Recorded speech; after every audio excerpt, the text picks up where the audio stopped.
Discovered my wife's secret, Hawaii getaway, with her lover, so I tipped off the DEA after planting Dougs in their luggage. Watched them get arrested at the airport. She got 5 years, he got 15. I never imagined that the day I discovered my wife's secret getaway would be the day my entire world crumbled, and then be rebuilt from the ashes into something far more powerful. I'm not proud of what I did, but I'm not bitter either. I did what I had to do, and I stand by every calculated move I made. This is my story, raw and unfiltered, and I'm telling it here because sometimes the truth is the only thing that can set you free. It all started on an ordinary Tuesday. I was at home, slogging through emails and planning the week ahead, when a single text message shattered the mundane rhythm of my day. It was from an unknown number, and the message was short, almost cryptic. You might want to check her phone. At first, I thought it was a prank, some sick joke from a coworker trying to mess with my head. But as minutes turned to hours and no one else mentioned it, my curiosity turned to dread. I picked up my wife's phone when she was in the shower, justifying it as an innocent check for a misplaced device. I'd done it before, a habit born out of my own insecurities, but never to this extent. I opened her text messages and discovered a string of conversations that were anything but mundane. The messages were laden with affectionate nicknames, secret jokes, and the kind of planning that could only belong to lovers sneaking around behind closed doors. My heart pounded as I scrolled through screenshots of plane tickets and vague references to paradise. It hit me then. I was not the only one who had a ticket to our life, and she had clearly reserved another seat for someone else. The shock of betrayal sent my mind into a frantic whirl. I replayed every moment from the past few months, every excuse and every late night working from home that now seemed a poorly constructed alibi. Anger mixed with disbelief as I realized that not only had she been unfaithful, but she'd also built a secret life without me, a life filled with stolen moments on a Hawaiian beach under a different sun. I confronted her that evening as she returned from what she claimed was a business dinner. I held up her phone, the incriminating evidence laid out like a scar across her polished exterior. The words escaped her in a flurry of panicked apologies and feigned regret, but I wasn't interested in her tears. I didn't want an explanation. I wanted consequences. I wanted to see her pay for the betrayal that had shattered the trust between us. For weeks, I wrestled with my anger and the urge to simply destroy her life as a form of retribution. But as I lay awake at night, I realized that the man I was before this revelation was long gone. I wasn't going to be the forgiving, downtrodden husband any longer. I was going to be the architect of my own justice. And so, I began to plan, meticulously, methodically, my revenge. My first step was to gather evidence of her betrayal. I saved every message, every email, every slip of the finger that revealed her secret rendezvous. But it wasn't enough. I needed something big, something irreversible. And then it struck me. If she was having an affair, then her lover was deeply involved. I could use that connection to my advantage. I began to watch them from afar, learning their patterns and routines. I followed them discreetly as they traveled together. I discovered that they had booked a lavish vacation to Hawaii, a paradise that, in their minds, symbolized their escape from the mundane confines of their lives. The decision was made in a moment of cold clarity. I realized that if I could somehow expose them, not only would I be avenging my betrayal, but I'd be sending a message to anyone who dared to cross me. And what better way to do that than to involve the DEA? In a world where justice was often a matter of perspective, I was going to become the arbiter of their fate. I spent days researching the DEA's procedures, finding out exactly how they operated and what kind of evidence they needed to make an arrest. It wasn't long before I discovered that they were actively investigating drug trafficking routes, and the smuggling of narcotics via international travel was one of their top priorities. The plan began to form in my mind like a dark, twisted blueprint.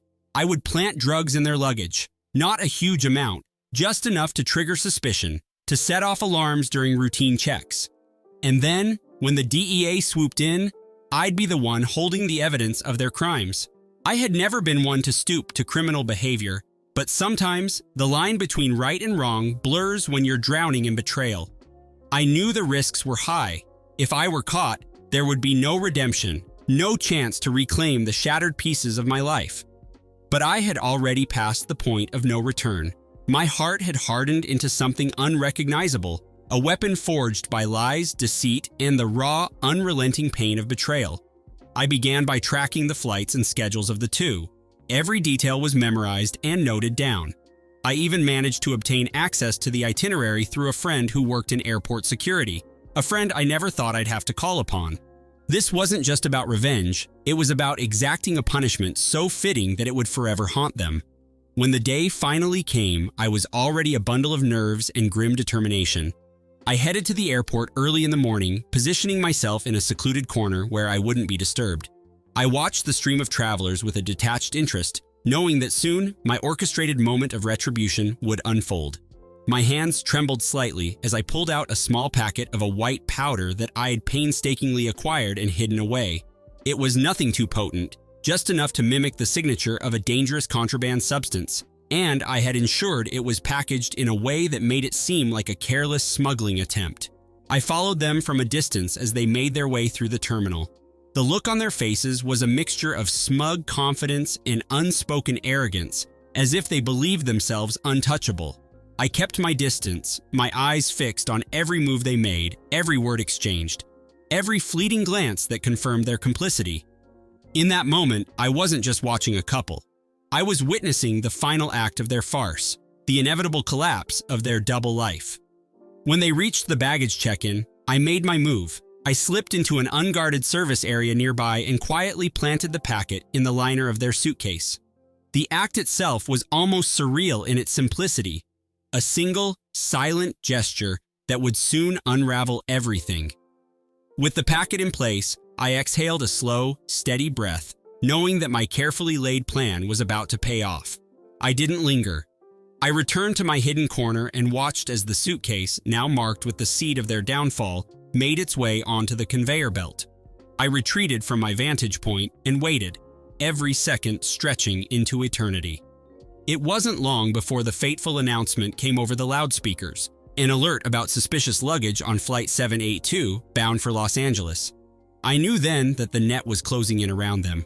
The arrest was swift and decisive. I remember the chaos vividly, the flashing lights, the shouts of the agents, and the disbelieving expressions on their faces as they were handcuffed and led away. It was as if the final curtain had fallen on their deceitful performance. In that instant, I felt a surge of satisfaction so intense that it almost overwhelmed me.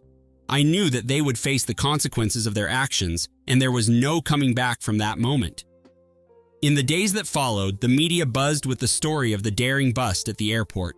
Headlines blared about the arrest of a couple involved in a high-profile drug smuggling ring, and the details only deepened the intrigue. It wasn't until later, when the official statements were released, that I learned of the harsh sentences handed down.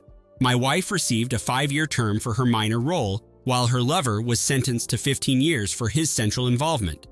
I don't say I celebrated, not in the conventional sense, but there was a cold, clinical satisfaction in knowing that justice, in its own twisted way, had been served. The fallout was as unexpected as it was inevitable. I was questioned by authorities for a brief period, and my involvement was scrutinized from every angle. I never admitted to a thing. After all, the evidence was carefully planted, and I had taken every precaution to ensure that I remained the unseen puppeteer behind their downfall. The DEA's investigation was thorough, and I watched from afar as their once pristine lives disintegrated into a cautionary tale. Every time I saw the news or read an article about the bust, I felt that familiar mixture of vindication and numb detachment. The memories of betrayal still lingered, but they were now overshadowed by the weight of the retribution I had orchestrated. In the quiet moments that followed the storm, I found myself reflecting on the series of events that had led to this point. I wasn't a monster. I was a man who had been pushed to the brink by the ultimate betrayal. I had loved her once, with every fiber of my being, but that love had been poisoned by lies and deceit. I had hoped for an explanation, an apology, or even a shred of remorse, but all I received was a rehearsed script of regret that didn't cut through the ice that had formed around my heart. I realized then that forgiveness was not an option. To forgive would have been to relinquish the very essence of the punishment I believed she deserved. And so, I chose revenge over reconciliation, a choice that would haunt me for years to come. yet one that I knew was the only path to reclaiming my shattered dignity. Some nights, I lie awake, staring at the ceiling, the memories of that day replaying like a slow-motion film. I see the smug satisfaction on their faces as they were led away, and I wonder if, in some twisted way, they understood the magnitude of what I had done. There's no joy in revenge, only a grim acceptance that sometimes the scales of justice can only be balanced by actions that defy conventional morality. I never intended to become a vigilante, but circumstances had forced my hand.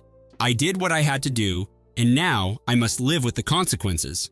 I know that many would judge me harshly if they learned the full extent of my actions. Some might even call me a criminal, a traitor to the very laws I once held dear. But what they fail to understand is that sometimes the law is a tool for the corrupt, a shield for those who betray trust and destroy lives. I wasn't blind to the irony of my actions. I knew that by turning to the DEA, I was embracing a version of justice that was as flawed as it was effective. But in the end, wasn't it all about making them pay? My wife had betrayed me, and her lover had not only shared in that betrayal, but had actively helped construct the illusion of a perfect life, one that was built on lies. I stripped away that illusion piece by piece until there was nothing left but the harsh reality of their crimes. As the years have passed since that fateful day, I've often been asked whether I regret my choices. The answer is complicated. Regret implies that one wishes to undo the past, to return to a time when things were simpler. But the truth is, I can't undo what's been done, and I wouldn't want to. Every sleepless night, every bitter memory, is a reminder that I once had the courage to stand up and take control of my destiny. I became something I never thought I'd be. A man who wouldn't hesitate to exact his own form of justice. And though the scars of betrayal remain, they serve as a constant reminder of the price of deceit. To this day, I receive the occasional anonymous message, some congratulatory note from a stranger who read about the bust in the papers, others a cryptic warning that I had made powerful enemies. I have learned to live with the fact that my actions have repercussions, that the line between right and wrong is often blurred in the search for justice. There are times when I walk past the airport and a familiar chill runs down my spine, the memory of that orchestrated moment of retribution so vivid that it seems to haunt every corner of my mind. I've built a new life for myself since then, one that is quieter, more measured, and free from the shackles of past betrayals. I've learned to let go of the need for complete closure, accepting instead that some wounds, no matter how deeply inflicted, never truly heal. They simply become a part of who you are, a reminder of a time when the world turned its back on you and you had to take matters into your own hands. I share this story not as a confession, nor as a plea for sympathy, but as a testament to the lengths a person will go when pushed to the brink. I don't expect you to condone my actions or to see me as a hero. I'm merely a man who was betrayed, who decided that the only way to reclaim his dignity was to fight back in a way that was as unforgiving as the betrayal itself. And while some might say that true strength lies in forgiveness, I learned that sometimes true strength is found in the cold, calculated execution of one's own brand of justice. If you're reading this and have ever been wronged, know that you have the power to take back control of your life. There is no one-size-fits-all solution to the pain of betrayal, and sometimes the road to reclaiming your self-worth is paved with decisions that defy conventional morality. I made my choice, and though it cost me dearly, it allowed me to rise from the wreckage of my past and forge a future where I am in control. I no longer live in the shadow of my wife's deceit, but in the light of my own resilience. Some nights, when the memory of that fateful airport arrest creeps in, I allow myself a moment of quiet reflection. I replay the scene over and over, the smug arrogance in their eyes as the agents took them away, the finality in their defeated expressions, and the undeniable satisfaction of knowing that I had dismantled the web of lies they had so carefully spun. In that moment, I wasn't just avenging a betrayal, I was reclaiming my identity. I was proving to myself and to the world that I was not someone to be trifled with. And so, as I sit here writing this, I am aware that my actions will forever remain a controversial chapter in my life. I can't say that I sleep soundly at night, nor can I claim that I haven't lost a part of myself in the process. But I also know that I made a choice to stand up against the injustice that had been inflicted upon me. I never forgave my wife, not because I was incapable of forgiveness, but because to forgive would have meant surrendering the very essence of my self-worth. I had to let her feel the weight of her betrayal, and in doing so, I ensured that she would never be able to mend the shattered pieces of the life we once shared. I hope that by sharing my story, those who have been betrayed in similar ways might find a flicker of hope in the darkness. Revenge is never a clean or simple solution, and the path I chose is fraught with moral ambiguity and personal sacrifice. But it is a path I walked with my eyes open, fully aware of the consequences that awaited me. I didn't do it for the thrill or for some misguided sense of heroism. I did it because I was left with no other choice. This is the truth as I see it. Betrayal leaves scars that can never fully fade, and sometimes the only way to heal is to let those scars be a permanent reminder of what you survived. I won't lie and say that the pain is entirely behind me. It lingers, a silent companion to every decision I make, every step I take. But I also know that I am stronger for having endured it. I've learned that in the face of deception and heartache, you have to be willing to fight for every scrap of dignity you believe is rightfully yours. To those who still trust implicitly, I offer no advice, only a cautionary tale. Life is unpredictable, and sometimes the people you love can become the architects of your downfall. It's a hard truth to swallow, but it's one that forced me to evolve from the man I once was into someone who would not be taken advantage of again. I stand as a testament to the idea that while betrayal can shatter your world, it can also, if you let it, forge you into something far more resilient and unyielding. As the years roll on and the echoes of that fateful day become part of my past, I carry with me the understanding that revenge is not a one-time act, but a journey. One that demands constant vigilance, unwavering resolve, and the acceptance that sometimes justice is a personal battle fought on your own terms. I know that I will forever bear the marks of what I've done, but I also know that in each scar lies the story of my survival, the testament of my refusal to be broken by the duplicity of those I once loved. Now, when I see couples laughing in cafes or families reuniting at airports, I'm reminded of both the fragility and the resilience of trust. I may have lost my wife to her own betrayals, but in doing so, I gained something I never expected, the power to rewrite my own destiny. I became a man who refused to be a victim, someone who would rather confront the darkness head-on than cower in the shadows of regret. This story isn't just about a revenge that played out on a cold, unforgiving day at an airport. It's about the transformation of a man who was once blinded by love and trust, only to be awakened by the harsh reality of betrayal. It's about the moment when I chose to turn my pain into power, to reclaim a sense of self that had been stripped away by lies and infidelity. And most of all, it's about the relentless pursuit of a justice that, while not perfect, was as real as the scars I carry. I know that some will judge me, some will say that I crossed a line that should never be crossed. But I also know that if you've ever had your heart shattered by betrayal, you'll understand that sometimes the only way to survive is to let your actions speak louder than words. I never asked for forgiveness and I never sought redemption. All I sought was a measure of retribution, a way to make sure that the ones who wronged me would live with the consequences of their choices every single day.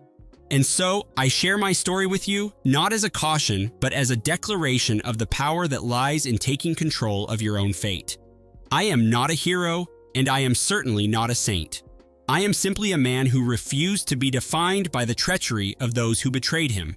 I chose a path that many would consider dark, but in that darkness, I found the strength to rise again. I built my new life from the ruins of the old, and every day is a reminder that I have the power to shape my destiny no matter how deeply I've been wounded. In the end, justice was served. My wife got 5 years, and her lover got 15. It wasn't a perfect resolution, and it certainly wasn't a victory for love or forgiveness.